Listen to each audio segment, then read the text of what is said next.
ఇంత చిన్న వయసులో క్యాటరింగ్ పని ఎందుకు చేస్తున్నావా? మా అమ్మ నువ్వు నలుగురికి అన్నం పెట్టాలిరా అన్నది. బాబు ఏమైంది అలా ఉన్నావు? నా జాతకం చూపించుకుందామని చిలక దగ్గరికి వెళ్తే చిలక చచ్చిపోయింది. డ్రెస్ చాలా టైట్ గా కుట్టావు, ఊపిరాడట్లేదు. టైట్ కాదు, నువ్వు లావయ్యావు. కొలత ఇచ్చినప్పుడు ఊపిరి బిగపట్టావు కదా, ఇప్పుడు కూడా అలానే ఉండు, సెట్ అవుతుంది. ఏంటి బాబు, టీలో పంచదార లేదు, చప్పగా ఉంది. 10 రూపాయల టీలో పంచదార ఫ్యాక్టరీ మొత్తం ఏమంటావా? షుగర్ రేట్ పెరిగింది, తాగితే తాగు, లేదంటే మంచినీళ్ళు తాగు. బాబు ఇంత క్యూట్ గా ఉన్నావు, మైక్ చూసి. నేను చిన్నవాడిని కానీ మైండ్ పెద్దది. ఏం ఆలోచిస్తున్నావు బాబు?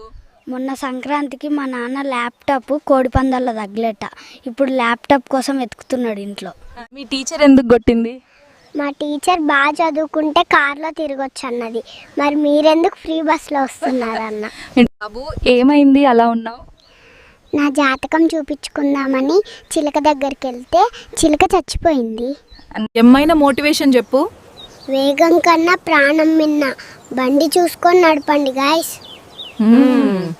బాబు ఇంత క్యూట్ గా ఉన్నావు, మైక్ చూసి. నేను చిన్నవాడిని కానీ మైండ్ పెద్దది. మీరు అందరు ఎందుకు ఇక్కడ ధర్నా చేస్తున్నారు? బన్నీగాడు మమ్మల్ని లవ్ చేస్తున్నా అని చెప్పి మా పెన్షన్ డబ్బులు తీసుకొని పారిపోయాడు. మాకు న్యాయం కావాలి.